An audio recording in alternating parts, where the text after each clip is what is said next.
இவ்வளவு சீக்கிரம் வந்த படம் ஒரே போர் அடிச்சோம். படம் நல்லாதான் இருந்தது. என்ன உங்க அண்ணன் இடிஞ்சு போய் போறான்? எனக்கு ஒண்ணும் தெரியலீங்க. பாதி வரைக்கும் படம் பாத்துக்கிட்டு இருந்துச்சு. திடீர்னு தலைவலிக்குது வாமா போறான்னு சொல்லி கூட்டிட்டு வந்துட்டேன். தலைவலியா? என்ன பாரு தலைவலிக்குதா? அதெல்லாம் ஒண்ணு இல்ல பசுமா லேசா.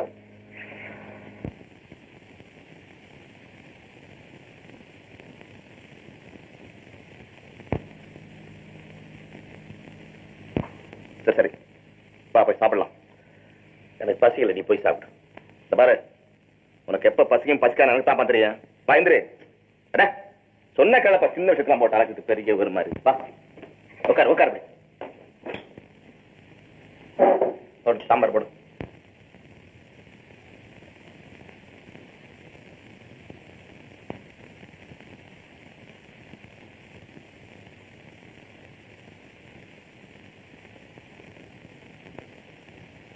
ஏன்பா எப்படி கிளறிட்டே இருக்க? சாப்பிடு. எனக்கு தான் பசிக்கலன்னு சொன்ன. அப்புறம் பசிக்கலையா? ஏன்பா என்ன இப்படி வேதனைப்படுத்துறேன்? ஏத்தா என்னதான் நடந்துச்சு? எப்ப இருந்து எப்படி இருக்கா சொல்லு. இடைவேளை வரைக்கும் சிரிச்சுட்டு தான் படம் பார்த்துக்கிட்டு இருந்தாரு. வெளியில போயிட்டு உள்ள வந்தோடனே தலைவலிக்குது வா வீட்டுக்கு போலான்னு சொல்லி கூட்டிட்டு வந்துட்டாரு. வர்ற வழியெல்லாம் எங்கிட்ட கூட பேசவே இல்லை. தயவு செய்து சொல்லப்பா, தியேட்டர்ல அப்படி என்னதான் நடந்துச்சு?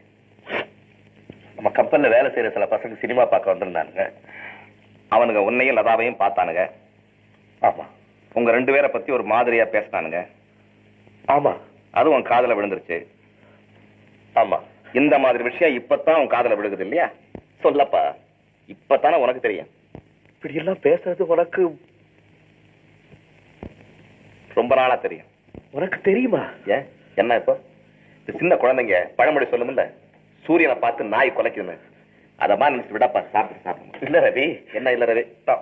அந்த மாதிரி பேச்செல்லாம் நாம வளர விடலாமா? என்ன செய்ய சொல்றேன்? ஒவ்வொருத்தன் வாய்க்கு போய் பூட்டு போட முடியுமா? அது நம்மளால செய்ய முடியாது. பிறகு என்ன? அவங்க அந்த மாதிரி பேசாம நாம நடந்துக்கலாம் இல்லையா? எப்படிப்பா நடக்கிறது? எப்படி நடக்கிறது சொல்லு. கொஞ்ச நாள் நான் உங்க 2 பேரையும் விட்டு தனியா பிரிஞ்சிருந்தா என்ன?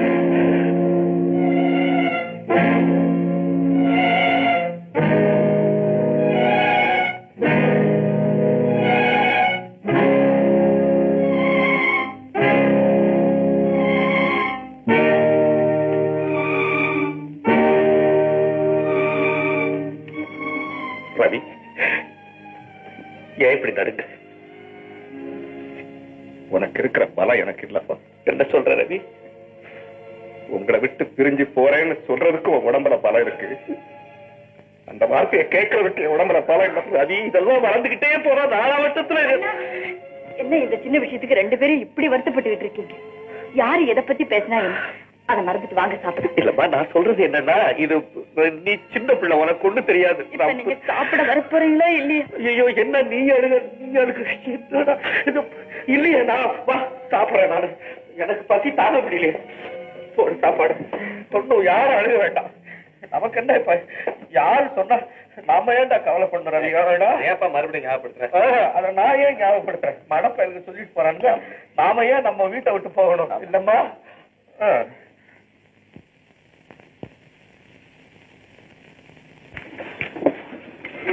என்ன சார் வேணும்? ஆளுக்கு 2 சப்பாத்தி சிங்கிள் சாய் கொண்டு வா. இந்தாப்பா, எனக்கு சப்பாத்தி வேணாம், சிங்கிள் சாயை மட்டும் கொண்டா. அட ஏன்பா வேணாங்கிற?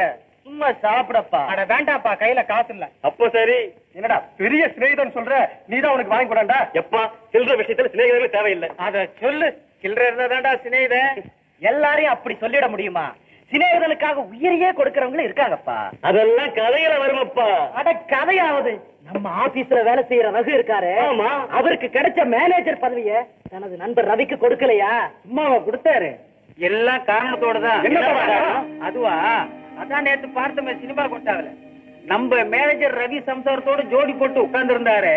அந்த பெண்ணை அவருக்கு கல்யாணம் பண்ணி வச்சது இவருடைய சௌகரியத்துக்காக தான்.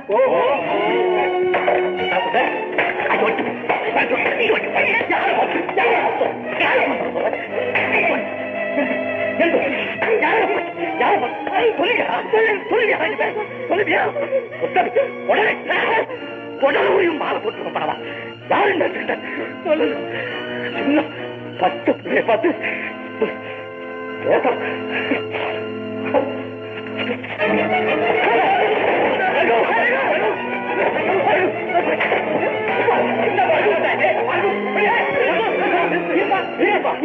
என்ன சொன்னா கேட்டீங்களா? கேட்டேன்ப்பா, கேட்டேன். ஒரு பாவமரியாத ஒரு பொண்ணை பத்தி இப்படி எல்லாம் பேசலாமா? உனக்கு நேரா பேசினவங்களே அடிச்சுட்டேன்.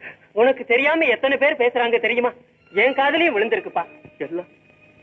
எல்லாரும் இப்படித்தான் பேசுறாங்களா? ஆமாப்பா ரகு, பனைமரத்துக்கு கீழே உட்கார்ந்து பாலை குடிச்சாலும் அதை இந்த உலகம் கல்லுன்னு தான் சொல்லும். நாம நடக்கிற முறையோட நடந்தா நம்ம பத்தி யாரும் எதுவுமே பேச மாட்டாங்க. போப்பா, போய் சாப்பிடு.